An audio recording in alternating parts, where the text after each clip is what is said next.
Muitas pessoas me perguntam por que Enneagrama espiritual.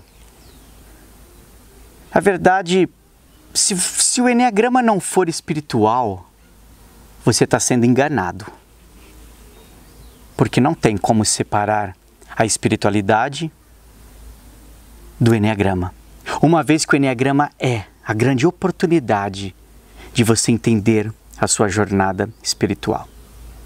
Eu sou o Meda, Marco Meda, especialista em Enneagrama.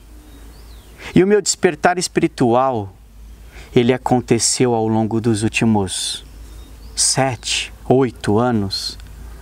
A partir do momento em que eu comecei a entender qual era a minha real missão nesse planeta, qual era a minha real forma de expressão aqui no plano terrestre, no planeta Terra. Eu tenho 45 anos de idade, eu estudei psicanálise, eu estudei processos de terapias holísticas, eu estudei psicoterapia transpessoal, eu estudei como funciona a mente humana, a psique humana. E por muitos anos eu fiquei preso num modelo engessado, quadrado, de ajudar as pessoas a entenderem que os seus problemas, um problema que talvez você enfrenta aí na tua casa, com seus pais, que talvez você não consegue perdoar seus pais. Por muitos anos eu fiquei preso num quadrado acreditando que nós poderíamos mudar as pessoas apenas pelo padrão das atitudes delas, das habilidades delas. Como se todos os bugs do ser humano, os meus e os seus, estivessem apenas aqui na nossa mente. Então basta um processo terapêutico cognitivo, comportamental, basta um processo terapêutico onde mergulhamos na tua mente e fazemos propostas para que você mude o seu padrão mental e só. Não. Aqui comigo não funciona só assim. Porque você pode promover sim uma mudança em nível mental, claro que pode, mas ela é limitada. Ela não vai abranger o ser na sua totalidade. Eu vou mergulhar um pouquinho mais. Talvez grande parte dos seus desafios, e você não consegue mudar o seu padrão mental, e você já tentou várias vezes disseram assim para você, é só mudar a tua cabeça, é só mudar a tua crença, mas você não consegue. E você não consegue porque muitas vezes o seu desafio é emocional.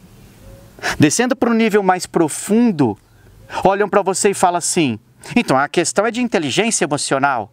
Então não é só cuidar dos pensamentos, tem que cuidar das emoções. Ok, então para de ficar nervosinho, para de ficar estressada, para de raiva, para de medo, coragem, você é tão foda. E ainda assim, a coisa não funciona. E sabe o que é pior? Passa o tempo e você vê que aqueles pensamentos se tornam repetitivos na sua cabeça, aqueles estados emocionais estão te destruindo tanto que chega um momento em que o seu corpo já somatizou todas as doenças criadas pelo seu coração e pela sua mente. E aí, Meda, qual é a solução? Eu descobri com o meu próprio processo de cura que a minha cura não estava apenas no mental, que a minha cura não estava apenas no emocional, que a minha cura não estava apenas no corpo, mas que o processo de cura começava pelo processo espiritual. Foi quando eu percebi que eu poderia ir além da minha religião.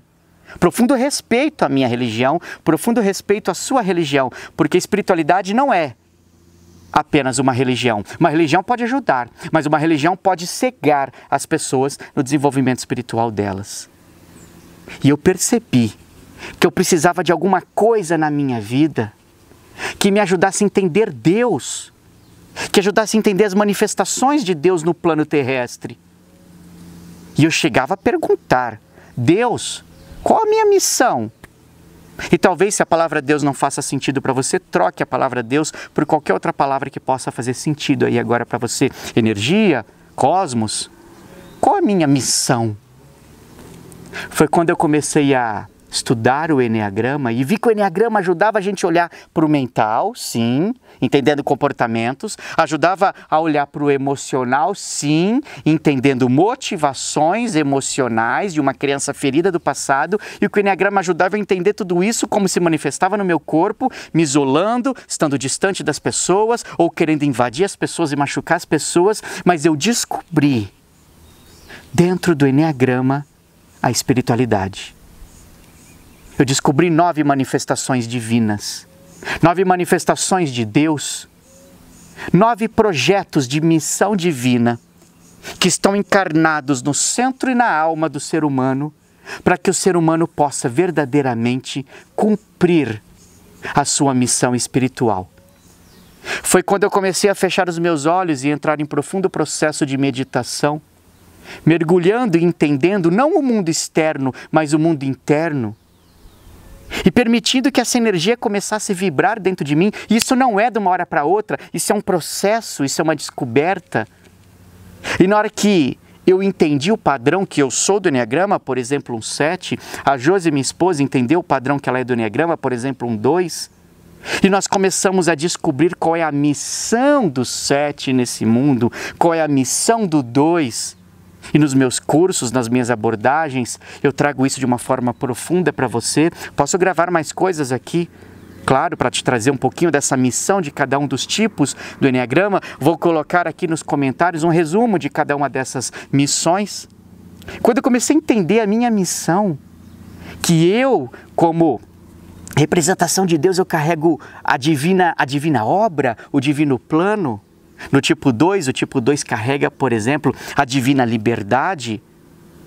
Aí um 2 tem a divina liberdade de Deus deixar as pessoas serem quem elas querem ser. Mas o ser humano bugado no ego, na personalidade, trava todo mundo e não permite que as pessoas sejam livres. E aí o 2 passa a querer controlar as pessoas. Eu carrego o plano de Deus como um 7. Eu carrego a grande obra de Deus como um 7.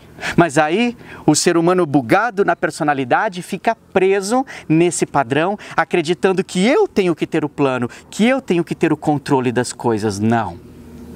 Há uma diferença gigante entre o ego, a personalidade e a essência que é divina. Se você está aprendendo Enneagrama sem espiritualidade, estão enganando você. Se você quer ir mais além, se você quer descobrir esse despertar espiritual através do Enneagrama, me escreve aqui, deixa seu comentário. E com isso, você consegue inclusive me ajudar a trazer para você aquilo que você precisa dentro do mundo do Enneagrama. Eu te vejo no próximo vídeo.